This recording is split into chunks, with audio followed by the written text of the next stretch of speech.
સાહેબ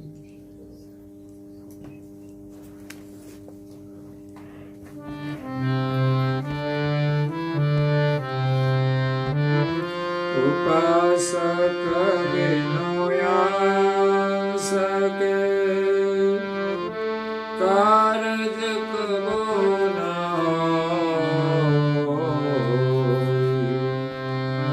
તબ તે કરાઈ ઉપાસના પરમ ગુરુ કે સો।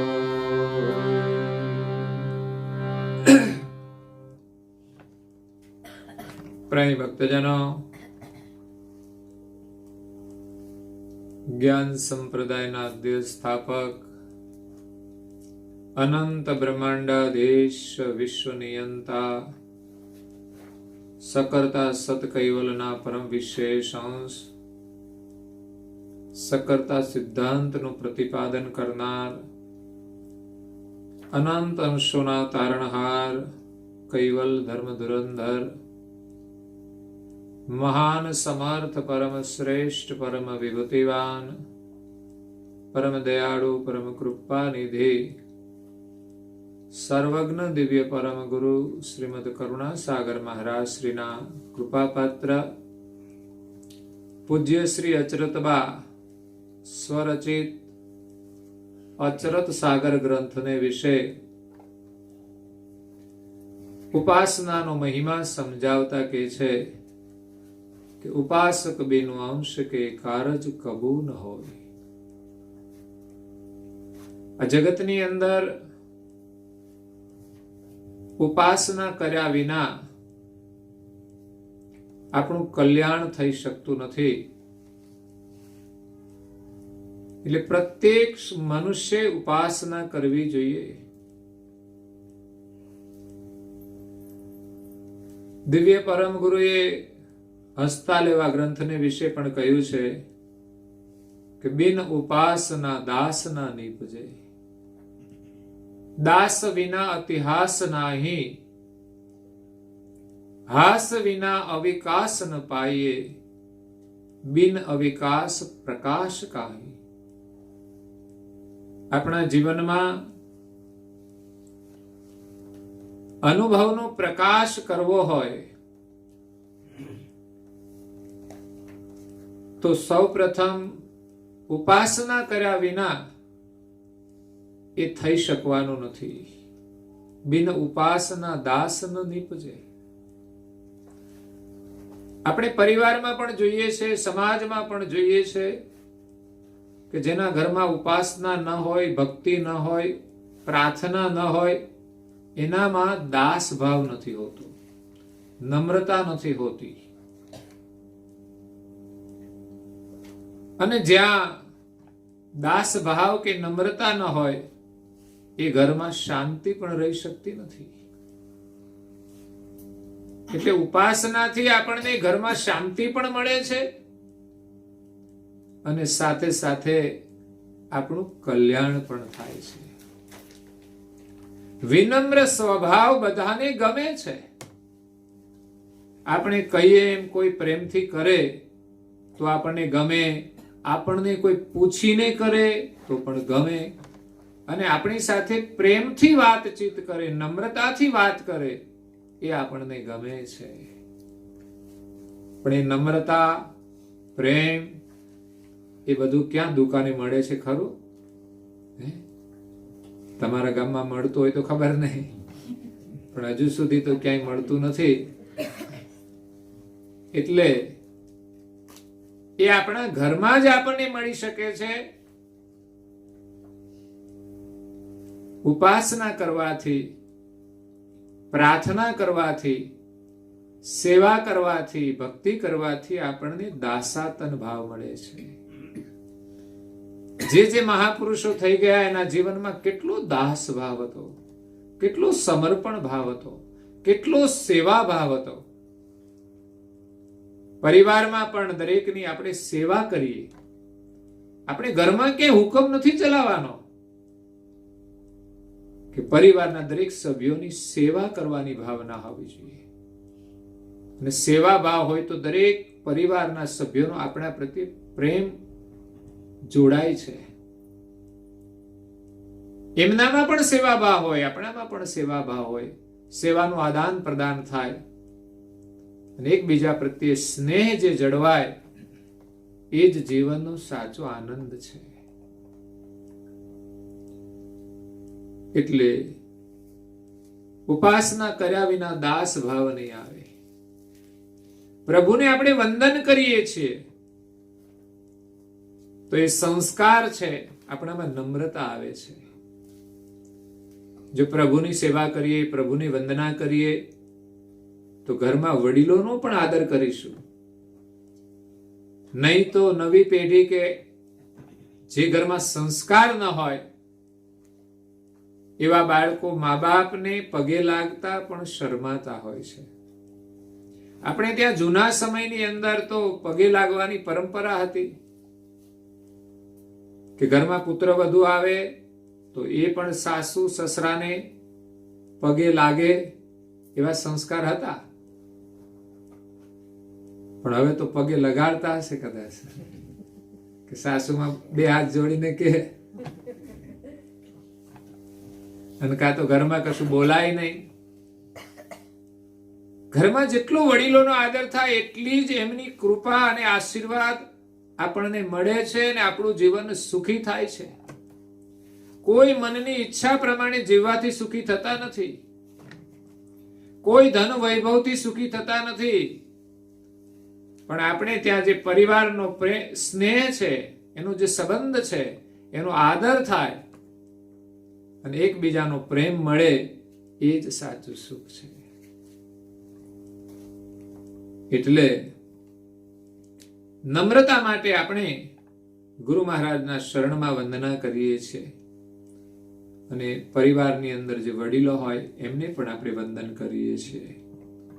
તો એ પણ ભક્તિ છે, એ પણ એક ઉપાસના છે. પરમ ગુરુએ સક્રત ચિંતામણી ગ્રંથમાં કહ્યું છે, ઉપાસના સોઈ માત પિતા સુત, શિષ્યકુ ગુરુ સંતન કી, પતિવ્રતા નિજ પિયુ સેવન કી, પ્રીત સહિત તન મન કી. સંસારમાં પરિવાર સાથેના જે સંબંધો છે એને આપણે પ્રેમથી નિભાવીએ, એ પણ એક ઉપાસના છે. માતા પિતા બાળકોને તો પ્રેમથી મોટા કરે છે, પણ બાળકો માતા પિતાનો પ્રેમથી આદર કરે છે, પ્રેમથી સેવા કરે છે, એનું સન્માન રાખે છે, એ બહુ મહત્વનું છે. તો માતા પિતાની સેવા કરવી એ પુત્રનો ધર્મ છે, પુત્રની ભક્તિ છે. શ્રવણે શું કર્યું? એમણે મા બાપની સેવા કરી. શ્રવણના લગ્ન થઈ ગયા, પત્ની આવી તો એમ કહે છે કે માતા પિતા તો અંધ હતા અને શ્રવણે લગ્ન કર્યા હતા કે મારા માતા પિતા અંધ છે.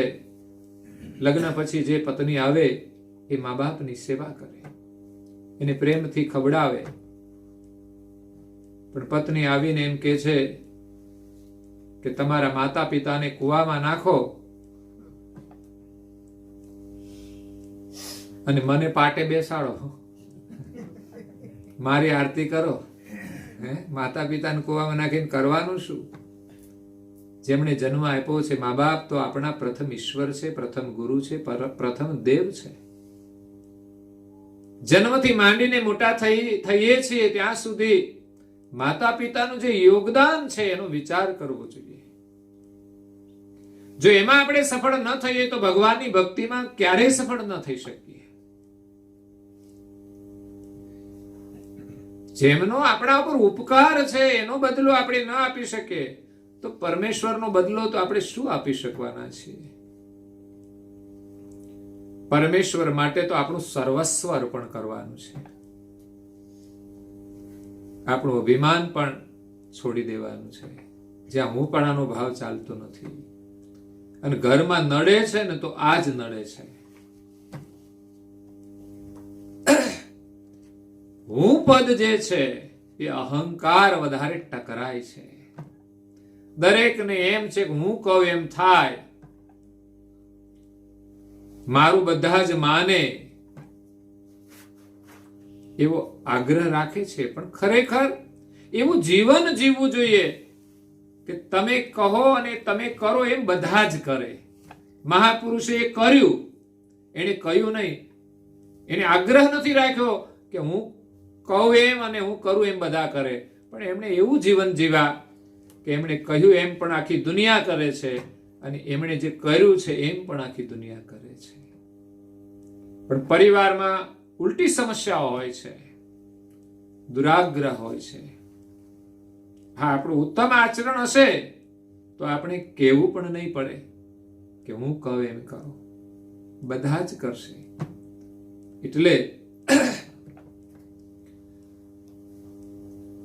શ્રવણે માતા પિતાની સેવા કરી અને પત્નીને કહ્યું, તમારે રહેવું હોય તો રહો, અહીંયા માતા પિતાની સેવા તો કરવી પડશે. આરતી ઉતારવા તો નથી લાવ્યા. તો પત્નીને પિયર બળાવી અને એ મા બાપની સેવા કરે છે. અને કેટલો માતા પિતા પ્રત્યેનો સદભાવ છે કે કાવડમાં બેસાડીને 68 તીર્થની યાત્રા કરાવે છે. આપણે એનું અનુકરણ ન કરીએ તો કંઈ નહીં, પણ ઘરની અંદર મા બાપનો આપણે આદર કરીએ તો એ પણ પ્રથમ ભક્તિ છે. કદાચ આપણે મા બાપનો આદર ન કરીએ અને પરમ ગુરુને પ્રાર્થના કરીએ, પૂજા કરીએ, કદાચ સ્વીકાર્ય નહીં થાય. કારણ કે પહેલા તો પ્રાથમિકમાં આપણે પાસ થવું પડે, પછી હાઈસ્કૂલની અંદર આપણે પરીક્ષા આપી શકીએ.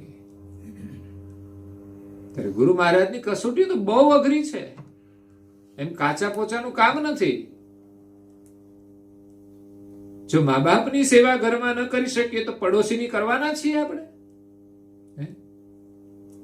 સત દેવીદાસ અને અમર દેવીદાસે જે કામ કર્યું એ આપણાથી ના થઈ શકે. તો પહેલા તો આપણે મા બાપની સેવા કરીને ઘડાવવું જોઈએ, અને કદાચ કોઈ પડોશીની સેવા કરવાની જરૂર પડે તો પણ આપણી ભાવના અવશ્ય હોવી જોઈએ. એક દીકરી વિદેશમાંથી એશિયાના પ્રવાસે નીકળેલી. એશિયાની અંદર શ્રીલંકા છે, ભારત છે, ચાઇના છે. તો એમાં એ ભારતની અંદર આવી, ઉત્તર ભારતમાં મથુરાની અંદર એ ત્યાં જે કૃષ્ણની જન્મભૂમિ છે એ બધા દર્શન કરવા માટે આવેલી.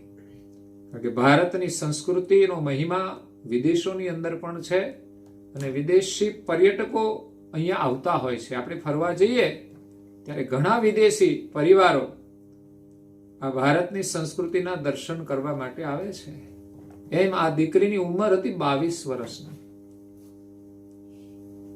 યુવાનીની અંદર એશિયાની અંદર ભારતમાં ભારતની સંસ્કૃતિનું દર્શન કરવા માટે આવી. એમાં મથુરાની બજારમાં એ જતા એક ગાયનું વાછરડું બીમાર હતું અને દુખી હતું. એને જોઈને આ દીકરીના હૃદયમાં દયા આવી. દયા તો ઘણાને આવે, પણ સેવા કરવા વાળા બહુ ઓછા હોય છે.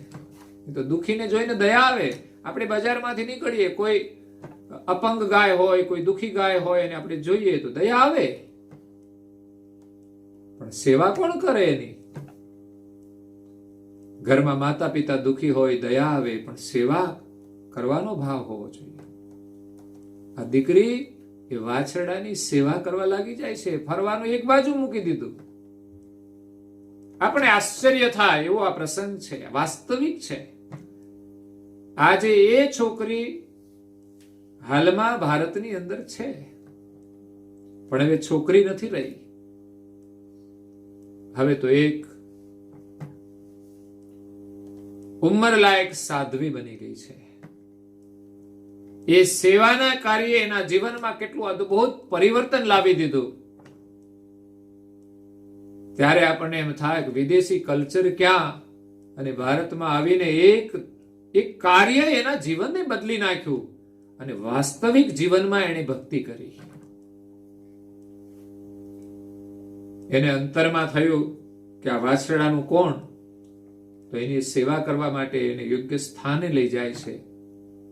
એમની પાસે જે પૈસા હતા ફરવા માટેના, એ પૈસા એને સેવા કાર્યમાં લગાવી દીધા. એણે ફરવા જવાનું છોડી દીધું અને ભારતમાં જ રોકાઈ ગઈ. અને પછી એવા જે દુઃખી વાછરડા હોય કે દુઃખી ગાયો હોય એને ભેગા કરીને એક જગ્યા રાખી ભાડાની, ને પછી ત્યાં રહીને એમણે સેવા કરી. 22 વર્ષની ઉંમરમાં તો એને કેવા બધા અરમાનો હોય. અને વિદેશમાંથી આવેલી દીકરી, એની જીવન પદ્ધતિ તો જુદી જ હોય, પણ એના પૂર્વજન્મના કોઈ સુકૃત હશે ત્યારે એના હૃદયમાં વાછરડાને જોઈને દયા પ્રગટી અને એની સેવા કરવા લાગી ગઈ. દીકરીને એમ થયું કે બસ મારે અહીંયા જ રહેવું છે. મા બાપ તો વિદેશમાં હતા.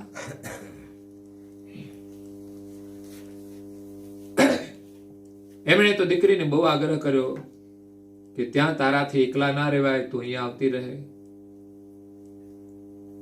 પણ દીકરી એકની બે ન થઈ. થોડો સમય ગયો, એના જીવનના વિચારોમાં એટલું પરિવર્તન આવ્યું કે બસ મારે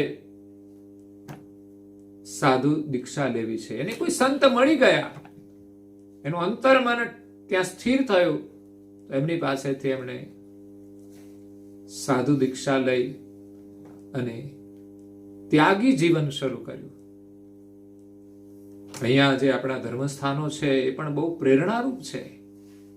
જ્યાં સેવાના યજ્ઞો ચાલે છે, ત્યાં બહારના યાત્રિકો આવીને જોવે કે આ દુનિયામાં કેટલો સ્વાર્થ છે, એની જગ્યાએ અહીંયા ધર્મસ્થાનોની અંદર કેવી રીતે સેવા થાય છે. આપણે વિચાર કરીએ કે આપણે જ અહીંયા ધર્મસ્થાનો છે, તમે નીકળો ત્યાંથી અને જમવા જાઓ તો તૈયાર જ હોય. બાકી વેવાઈને ત્યાં જો એવી રીતે ગયા હોય તો અંદરથી તો કંઈક આપણને કહે કે કમસે કમ અમને કેવું તો હતું કે અમે આવીએ છીએ. તો એવા અન્નક્ષેત્રો ચાલે છે કે એને કેમ ખબર હશે કે એટલે કે આજે કેટલા માણસનું બનાવવાનું. આપણે તો ઘરમાં વિચાર કરીએ કેટલું બનાવવાનું, પણ અચાનક કેટલા લોકો આવે કઈ જ ખબર ન હોય. છતાં પણ જે સેવા કાર્યો ચાલે છે એની સુવાસ વિદેશ સુધી ફેલાતી હોય છે. એમ ઘણી ગૌશાળાઓ પણ ચાલતી હોય છે, બીજા સેવા કાર્યો પણ ચાલે છે, ઘણી હોસ્પિટલો ચાલે છે, બહુ અદ્ભુત સેવા થતી હોય છે. એટલે આ દીકરીએ ત્યાં જગ્યા રાખીને ગૌશાળા બનાવી. પછી તો એના બાપુજી, એના પપ્પા એ જર્મનના હતા. એ જર્મન દૂતાવાસથી નોકરી બદલી અને ભારતના દૂતાવાસમાં આવી ગયા. દીકરીના માટે ત્યાંની જે મિલકત હતી, એના પૈસા હતા, એમાંથી એમણે અહીંયા બધી વ્યવસ્થા કરી. કોઈની પાસે કશું માંગતા નહોતા, પણ કોઈ સામેથી આપે એનું સેવા કાર્ય જોઈને તો સ્વીકારતા હતા. અને એનું જીવન સંપૂર્ણ સાદું, એક ઝૂંપડામાં જ રહેવાનું, સાદું જીવન, લીપણ વાળા ઓરડામાં રહેવાનું. વિદેશની મહિલા, ત્યાં તો કેવી ફેસિલિટી.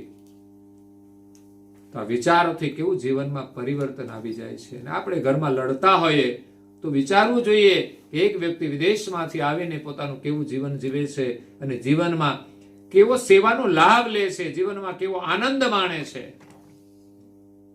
એ આનંદની સરખામણી કોઈ ધનવાન પણ ન કરી શકે. ધનવાનને ઘરે વૈભવ હોય પણ છતાંય સુખ શાંતિ નથી હોતી. લડાઈ ને ઝઘડા જ હોય છે, કઈ ને કઈ પ્રકારના હોય. અને વિલાસી જીવનમાં હંમેશા અશાંતિ રહેતી હોય છે. ગમે તેટલો વૈભવ મળે છતાંય સંતોષ નથી, ગમે તેટલી સંપત્તિ મળી જાય છતાં પૂર્ણ વિરામ નથી, તો એની શાંતિ હોય ક્યાંથી? એટલે એ દીકરી જર્મનથી વિઝા લઈને રોકાતી હતી. જેટલા વિઝા મળ્યા હોય એટલું રોકાય, ફરી પાછા વિઝા પૂરા થાય, પોતાના વતનમાં જાય, ફરી પાછા વિઝા લઈને ફરી પાછી રોકાય. પણ લાસ્ટ ટાઈમ 2 વર્ષ પહેલા એમને વિઝા ન આપવામાં આવ્યા. એની ઉંમર અત્યારે 62 વર્ષની છે, 40 વર્ષ પહેલા આવેલી હતી. ત્યારે એને બહુ દુઃખ થયું કે જેને મેં મારી માતૃભૂમિ માની છે ને હવે મને અહીંયા સરકાર વિઝા ના આપે. સેવા સિવાય મારા જીવનનું કોઈ મહત્વ નથી. એટલે મીડિયા સામે એમણે પોતાની જે વેદના હતી એ વ્યક્ત કરી, અને મીડિયાના માધ્યમથી વેદના સરકાર શ્રી સુધી પહોંચી. અને ત્યારે વિદેશ પ્રધાન સુષ્મા સ્વરાજજી હતા, અને એને ખબર પડી. એ પણ બહુ લાગણીશીલ હતા અને વિદેશ મંત્રી હતા, વિદેશો સાથે બહુ સારા સંબંધો રાખતા હતા. તરત જ એમણે એમના વિઝા મંજૂર કરી દીધા. અને આવા લોકોને વિઝા લેવાના જ ના હોય, એને કહી દેવું જોઈએ કે તમે આજીવન અમારા દેશના સદસ્ય છો. એટલે આ છે ભક્તિ. તો એમણે જીવનમાં એવી ઉપાસના કરી છે ચૈતન ભાવથી. ઉપાસનાનું મહત્વ છે કે આપણે ચૈતન ભાવથી ઉપાસના કરીએ, ચૈતન ભાવથી સેવા કરીએ. કોઈ પણની સેવા કરવાની હોય, આપણામાં એવો સેવા ભાવ વધે કે જે મહાપુરુષે કોઈ જ્ઞાતિ જાતિ જોયા વગર લોકોની સેવા કરી છે, પ્રાણી માત્રની સેવા કરી છે. એવો સેવા ભાવ જ્યારે આવશે ત્યારે સાચી ઉપાસના થશે ને સાચું ભજન થશે. એટલે અહીંયા પૂજ્ય શ્રી અચરતબા ઉપાસનાનો મહિમા સમજાવે છે. દિવ્ય પરમ ગુરુએ તો કહ્યું, પરિવારમાં પહેલી ઉપાસના કરો. ઉપાસના સોઈ માત પિતા સુત, શિષ્ય કુ ગુરુ સંતન કી. શિષ્ય સંતોની સેવા કરવી અને ગુરુની સેવા કરવી એ એની ઉપાસના છે. હંમેશા સેવા ભાવ મહત્વનો છે. ઉપાસનાનું પ્રથમ ચરણ એ સેવા છે. સેવાના પાયા ઉપર ભક્તિની ઇમારત ચણાય છે. જે મહાપુરુષોએ ભક્તિ કરી છે એના પાયામાં મૂળ સેવા છે. અને પૂજ્ય શ્રી નારાયણદાસજી મહારાજ શ્રીએ પણ સેવાનો મહિમા અપરંપાર ગાયો છે. સેવા એ જ ભક્તિ છે. મહેર કરી મોઈ દીજીએ, સેવા સુમિરન ધ્યાન, યશ ગાવા અનુભવ ગતિ, કરુપતિ પરમ અવિલાન. આ વચનો કોઈ સાધારણ નથી. પરમ ગુરુએ અને પૂજ્યપાદ શ્રી નારાયણદાસજી મહારાજ શ્રી એના સ્વ અનુભવમાંથી આપ્યા છે. સેવાનો શું મહિમા છે એનો અનુભવ પૂજ્ય શ્રી નારાયણદાસજી મહારાજ શ્રીએ કરીને આપણને કહ્યું છે કે તમે સેવા કરો, સ્મરણ કરો અને ધ્યાન કરો. એ આપણી ઉપાસના છે. ઉપાસનાના 3 અંગ છે મહત્વના. પહેલું અંગ છે સેવા, બીજું સુમિરન અને ત્રીજું છે ધ્યાન. તો સેવાથી ભક્તિ થાય છે. સેવા એ જ ઉપાસના છે. પછી ગુરુ મહારાજની સેવા હોય. સવારે વહેલા ઉઠી નાહી ધોઈ આપણા નિજ મંદિરની અંદર પરમ ગુરુની પૂજા કરીએ, પાઠ કરીએ, એ પરમ ગુરુની સેવા છે. ગુરુ મહારાજને સ્નાન કરાવવું એ પણ દુર્લભ છે. વિધિવત પૂજા કરવી એ દુર્લભ છે. આપણે જમીએ છીએ તો પ્રભુને પણ આપણે ધરાવીએ થાળ. એ જમતા નથી તો ધરાવવામાં શું વાંધો છે? તોય આપણે નથી ધરાવી શકતા, આપણને સમય નથી મળી શકતો. એ સંસ્કાર નથી. ધરાવાના સંસ્કાર બહુ મહત્વના છે.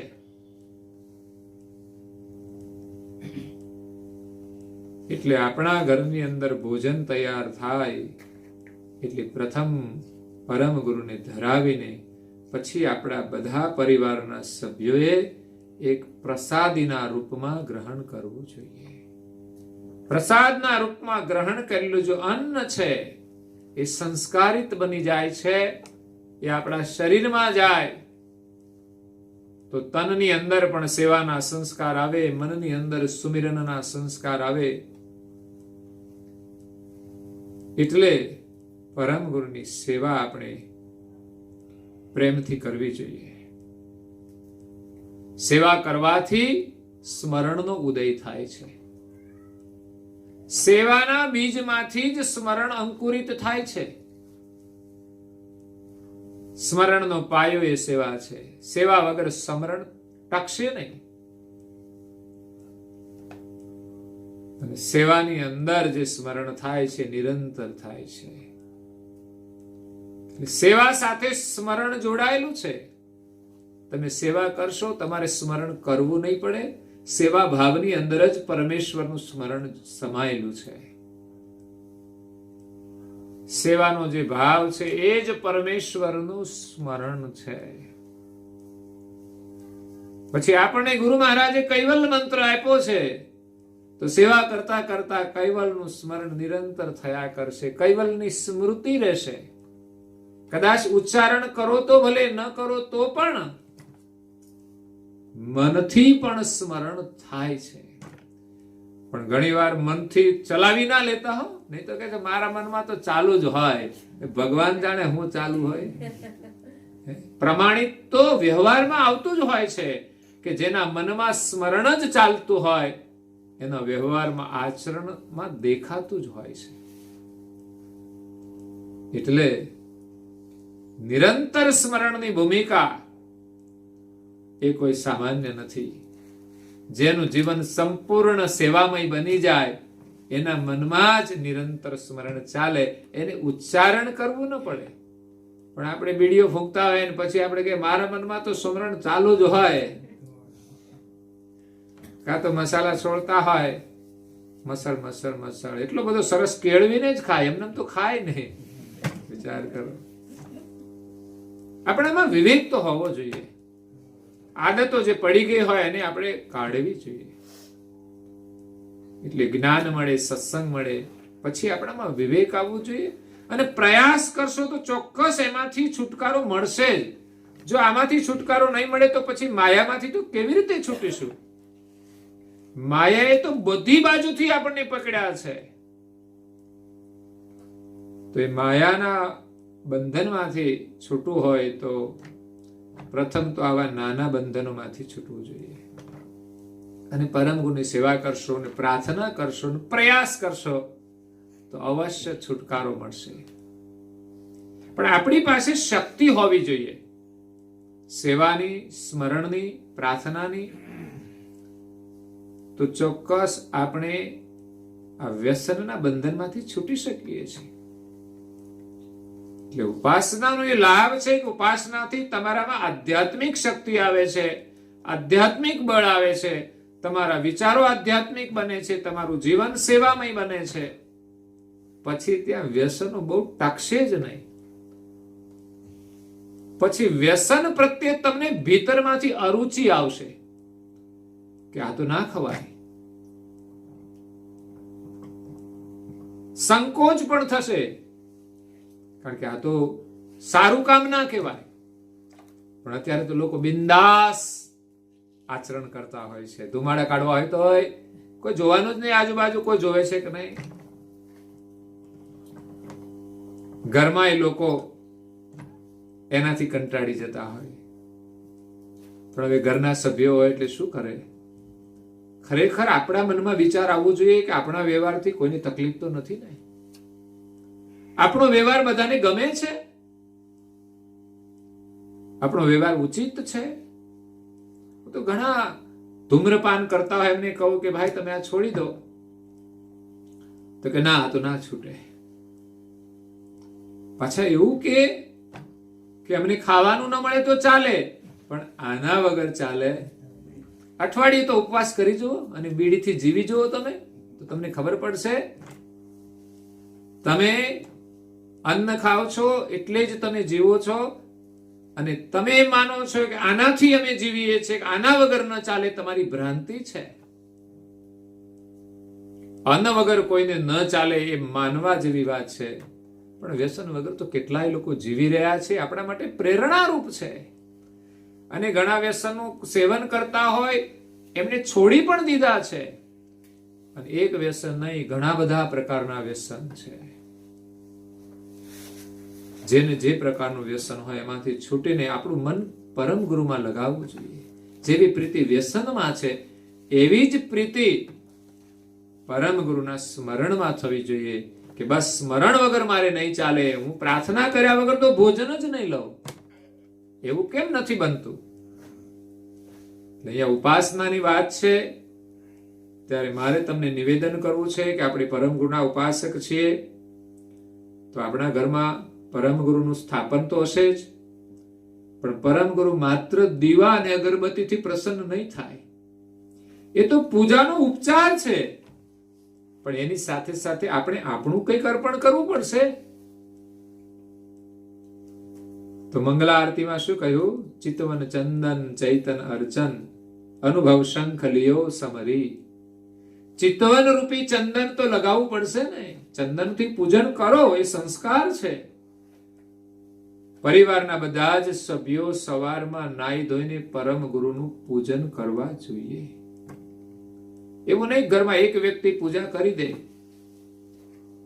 એમાંય પૂજન કરતા હોય તો સારું, નહીં તો એમ જ કે દીવો કરી દો ખાલી. જો વિધિવત પૂજા જો તમે કરો તો સવારે પરમ ગુરુનો ફોટો હોય તો ફોટાને સ્વચ્છ કરો. રોજે એમના ઉપર કપડું ફેરવો, એમનું કપડું અલગ જ રાખો. સ્વચ્છ થયા પછી ચંદન હોય આપણી પાસે, એ ચંદનથી પૂજન કરો અનામિકા આંગળીથી. કદાચ ભૂલથી કંઈથી કરો તો વાંધો નહીં, પણ સમજણ પ્રાપ્ત થાય એમ આપણે સુધારતા જવાનું. પરમ ગુરુનું પૂજન કરો. પુષ્પ હોય તો મૂકો, નહીં તો તમારો પ્રેમ અર્પણ કરો. પ્રેમ પુષ્પ ધર્યો હાર હરી. એટલે પુષ્પ મૂકીએ એની સાથે આપણું પ્રેમ જોડાય છે. ચંદનથી પૂજન કરીએ છીએ, સાથે સાથે આપણે સ્મરણ પણ કરીએ છીએ, કે સ્તુતિ બોલીએ છીએ અને પરમ ગુરુનું પૂજન કરીએ છીએ. એનું ચિતવન કરીને આપણે ચિતવન રૂપી ચંદનથી પૂજન કરવાનું છે. એટલે અહીંયા ચંદનથી પૂજન થાય છે, પણ એનું જે ચૈતન્ય સ્વરૂપ છે એનું ચિતવનથી પૂજન થઈ જાય છે. કારણ કે આપણે પરમ ગુરુના ચૈતન્ય સ્વરૂપ સાથે એકતા કરવાની છે. તો ઘણી વાર તો લોકો પૂજા કરતા કરતા તો બધી વાતો કરતા હોય છે. ફોન આવી જાય તો ફોનમાં લાગી જતા હોય છે. એટલે પૂજા કરતી વખતે ફોન જ્યાં ચાર્જમાં મૂક્યો હોય, સાયલેન્ટમાં હોય કે જ્યાં હોય ત્યાં, પૂજા થયા પછી જ આપણે બીજું કામ કરવાનું. પૂજા કરતી વખતે સંપૂર્ણ આપણું મન પરમ ગુરુના સ્મરણમાં જોડાવવું જોઈએ, અને આપણું શરીર પણ એની સેવામાં જોડાય. મન આપણું સ્મરણની અંદર એકાગ્ર હોય અને આપણે પરમ ગુરુની ઉપાસના કરીએ તો પૂજન દરેકે કરવાનું. ચંદન સવારે પલાળેલું હોય, એક જણાએ પૂજન કર્યું, એ વાડકી તો ત્યાં હોય જ ચંદનની, તો એ દિવસ માટે એ ચંદન રોજે બધાને પૂજન કરવા માટે કામ લાગે. એમાંથી તમારે તિલક કરવું હોય તો થોડું ચંદન અલગ લઈ લો હથેળીમાં, પછી ચંદનને ફરી પાછું એઠું નહીં કરવાનું, કે આપણા તિલક કરતા કરતા એમાંથી ઉપયોગ નહીં કરવાનો. એમાંથી જોઈએ એટલું લઈ લેવાનું અલગ. એમાંથી આપણે ચંદનથી તિલક કરવાનું છે. એ પરમ ગુરુની આજ્ઞા છે, એ પરમ ગુરુની ઉપાસના છે. પણ અઘરું લાગે છે કામ. લોકોને મસાલા ખાવાનું સહેલું લાગે ને ભાલ તિલક કરવાનું અઘરું લાગે છે. કેમ? તો કે આ તિલક કર્યું હોય પછી આ મસાલા ખવાય, સારું ના લાગે. તો પણ એ સારું કામ છે ને. જો તિલક તમને મસાલા છોડાવી દેતું હોય કે ખાવામાં સંકોચ આવતો હોય, તો સંકોચ આવશે તો જ એ વસ્તુ છૂટશે. શા માટે આપણે આપણા ઘરમાં એને રાખવું જોઈએ કે જેનાથી કોઈ લાભ નથી, ખોટો ખર્ચો કરે છે, એમાં આપણું મન રહે છે, શરીરને બગાડે છે, મનને બગાડે છે, નુકસાન નુકસાન ને નુકસાન છે, ઘરમાં કલેશ પણ ઊભા કરે છે. એક ભાઈને વ્યસન હતું. એમના લગ્ન થયા પછી બેનને ખબર પડી કે આને વ્યસન છે, તો બેને કહ્યું કે તમે આ વ્યસન છોડી દો. તો કે ના, વ્યસન ના છોડું. તો હું મારે પિયર જતી રહી. તો જતી રહે, વાંધો નહીં, પત્નીને છોડું પણ વ્યસન ના છોડું. લે, આવા મૂર્ખના સરદારો છે.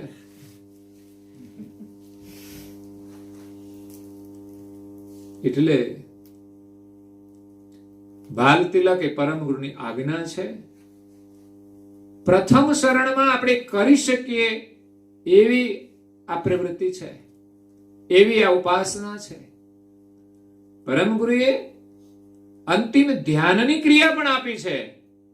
પ્રાથમિક તિલકને મહત્વ આપ્યું છે અને એની સાથે અંતિમ ધ્યાનને પણ મહત્વ આપ્યું છે.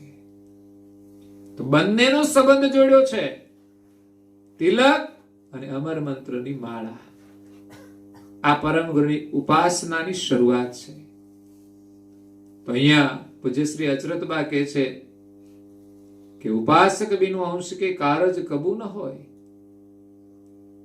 ઉપાસના કર્યા વિના આપણું કલ્યાણ થવાનું નથી.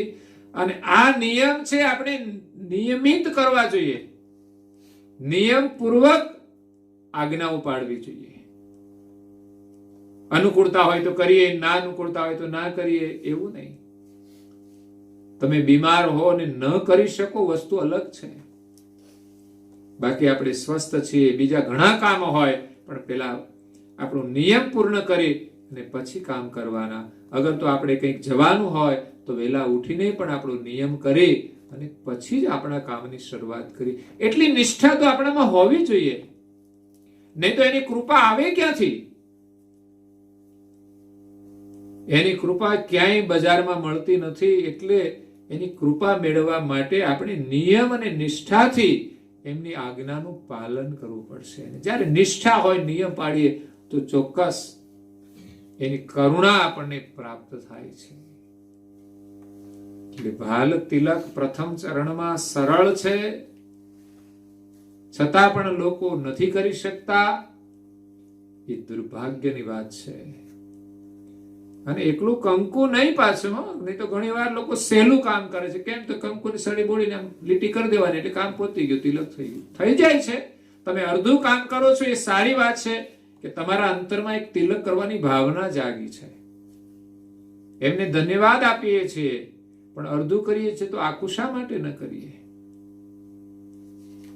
કોઈ કામ આપણને અધૂરું ના ગમે.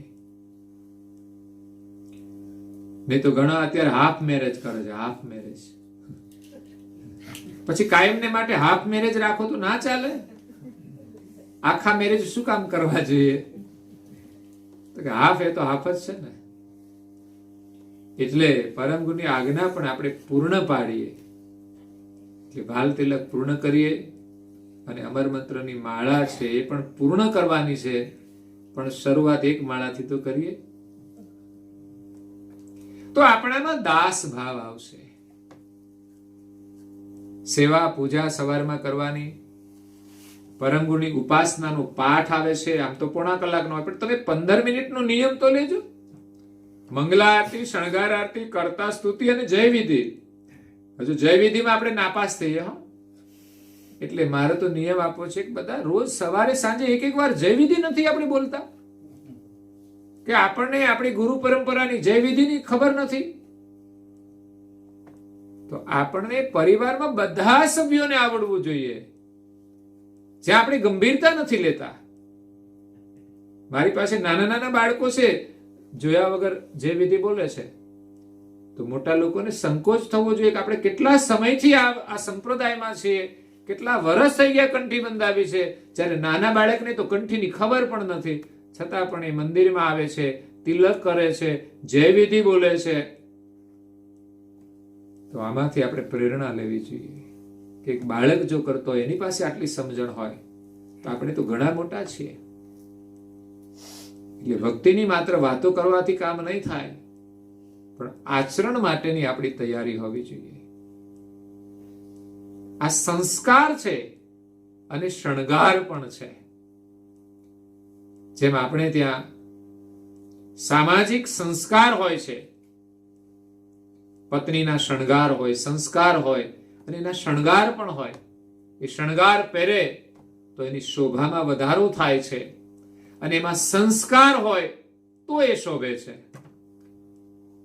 પુત્રવધુ કે પત્ની એ સંસ્કારી હોય અને એમણે શણગાર ધારણ કર્યા હોય. શોભા સુખ નહીં બેનું ઘર થારી, અને પતિનો આદર કરે તો એમાં એની શોભા છે. નહીં તો ખાલી માત્ર એકલા શણગાર પહેરીને ફર્યા કરે અને જો પતિનો આદર ન કરે તોય કોઈ અર્થ નથી. પણ કહેવાનો મતલબ છે કે શણગાર થી એની શોભા વધે છે, અને સંસ્કારથી તો બધાને પ્રિય બની જાય છે. સંસ્કાર બધાને પ્રિય છે. તો એ જ આ સંસ્કાર છે ભાલ તિલકના, અને એ તિલક એ શણગાર પણ છે જે ખરેખર જીવનમાં આપણા જીવનની શોભા વધારી દેશે. એટલે અવશ્ય તિલક કરવાનો આગ્રહ રાખવો જોઈએ અને પ્રેમથી બધાને કરાવવું જોઈએ. શરૂઆતમાં તો એક જવાબ મળે, મને આવડતું નથી. તે મસાલા ખાતા કોણે શીખવાડ્યું ભાઈ? આ દુનિયામાં બધું જ આપણે શીખ્યા છીએ. જન્મમાં ત્યારે રોતા સિવાય કશું જ આવડતું નહોતું. એ કોઈને શીખવવું પડતું નથી. પણ બીજું બધું આપણે કંઈ જોઈને શીખ્યા છીએ, કશું ભણીને શીખ્યા છીએ, કંઈ પ્રયત્ન કરીને શીખ્યા છીએ. બેનો રસોઈ બનાવે છે તો શું એને આવડતી હતી? ના, બધું શીખ્યા છે. ભાઈઓ બિઝનેસ કરે છે, એ પણ શીખ્યા છે. એવી જ રીતે કોઈ કાર્ય શરૂ કર્યા પહેલા થોડું આવડી જાય તો તમે પ્રયાસ તો કરો. સરખું ના થાય તો પણ કરવું જોઈએ. ધીમે ધીમે ધીમે એ સરખું થઈ જશે. એવી સમસ્યા તો ઘરમાં ચાલતી હોય, એમ થોડું કઈ ઘર છોડી દેવાય છે. તો તિલક કરવાનું કેમ છોડી દઈએ? ન સરખું થાય તો પણ પરમ ગુરુ એ નથી જોતા કે તમારું ભાલ તિલક સાઈઝ પ્રમાણે બરાબર છે કે નહીં, પણ એને કર્યું છે એનો જે ભાવ છે એ મહત્વનો છે. તમે નાનું કરો, મોટું કરો, તમને સંકોચ થતો હોય તો નાનું કરો, બાકી તો તમારું જેવડું કપાળ હોય એવડું કરવું જોઈએ. આ ધીરુ ભગત કરે છે ને. અમે રાજસ્થાનમાં જઈએ છીએ, ત્યાં જે પરિવારો છે એમાં બહેનો પણ ભાલ તિલક કરે તો અત્યારે જે ભાઈઓ કરે છે ને એવડું ભાલ તિલક કરે. નહીતર મોટા ભાગે બહેનો કેવડું ભાલ તિલક કરે? જે એના ચાંદલા આવે ને એવડું ભાલ તિલક કરે. આપણે ગૌરવ આપીએ છીએ કે એટલાથી શરૂઆત કરો ને, એવડું જ કાયમ કરશો તોય વાંધો નથી. તમારા શણગારને અનુરૂપ તમે ભાલ તિલક કરો એ મહત્વનું છે. પછી તો જેને સંકોચ ને છૂટી જાય ને એનું ભાલ તિલક મોટું પણ થઈ જાય. એને એમ થાય કે કમસે કમ સામેની વ્યક્તિને આપણા કપાળમાં ભાલ તિલક છે એવી ખબર પડે, એવડું તો હોવું જોઈએ. નહીં તો દૂરથી તો ખબર પણ ના પડે કે ભાલ તિલક કર્યું છે કે નહીં. ઘણા લોકો તો માખીના ટાંગા જેવું કરે, કોઈને ખબર પણ ના પડે કે ભાલ તિલક હશે. સે સળી અડાડી દેતા હોય ચંદનની, પછી કંકુની. પણ છતાંય ધન્યવાદ આપશે કે એના અંતરમાં એવો તો ભાવ છે કે મેં ભાલ તિલક કર્યું છે. નાનામાંથી ગમે ત્યારે ભાવનાનું સ્વરૂપ મોટું થશે, અને એક દિવસ એ જ ભાલ તિલક તમને સાધુ જીવન આપી દેશે. દુનિયામાં તમને કોઈની શરમ કે સંકોચ નહીં રહે સારું કામ કરવામાં. શરમ અને સંકોચ ખરાબ કામ કરવામાં હોય છે. સારા કામમાં ક્યારેય સંકોચ કે શરમ રાખવી જોઈએ જ નહીં. તો આ પરમ ગુરુની ઉપાસના છે. અચરત બાતો એમ કહે છે કે ઉપાસક વિનું અંશ કે કારજ કબુ ન હોય, તબ તે કરહી ઉપાસના પરમ ગુરુ કી સોય. જો તમારે ઉપાસના કરવી હોય તો પરમ ગુરુની ઉપાસના કરો. એમનું શરણ તો મળ્યું જ છે, પણ હજુ આપણી ઉપાસનામાં કચાશ છે કે આપણને કઈ આવડે નહીં. પ્રાર્થના, ઉપાસના, મંગલા આરતી આપણે રોજ કરવી જ જોઈએ. મંગલા આરતી એનું નામ જ છે કે સદાય તમારું મંગલ થાય. એની અંદર પરમ ગુરુએ જે ભાવ ભર્યો છે અને એની અંદર જે શબ્દોમાં ગતિ છે એ આરતી કરીને આપણે પ્રાપ્ત કરવાની છે. પ્રથમ તો પ્રાર્થનાનો ભાવ આવે. અગરબત્તી કરીએ તો અગરબત્તી આપણને સંદેશ આપે છે કે અગરબત્તીની જેમ તમે પણ બળીને બીજાને સુવાસ આપો, કષ્ટ સહન કરીને બીજાને સુવાસ આપો. એ આપણી સાચી પૂજા છે. બાકી ઘણા લોકો એકની જગ્યાએ 5-5 હાથ અગરબત્તી કરી નાખે, એમ લાગે કે આ સાચા ભગત છે. અને કરો એકાદી ધૂપસળી કરો ને તો આખા ઘરને સુવાસિત કરી દે. બહુ ધુમાડો કરવાની જરૂર નથી, પણ ભીતરમાં જેટલી અગરબત્તી કરવી ને એટલી કરવી. અગરબત્તી વૈરાગ વિશેષણ, પ્રેમ પુષ્પ ધર્યો હાર હરી, જ્ઞાન ઘડિયાળી ગિરાજન કારણ, લોક ચતુર્દશ ખબર પડી. જ્ઞાનની ઘડિયાળ આપણા જીવનમાં વાગે એટલે 14 લોકની અંદર એની ચેતના જાતી હોય છે. 14 લોકમાં ખબર પડી જાય. સર્જનહારની આપણે આરતી કરીએ અને જ્ઞાનની ઘડિયાળો જ્યારે વાગે ત્યારે 14 લોકના દેવતાઓ પણ એને સાંભળવા માટે સુરતા જોડીને એને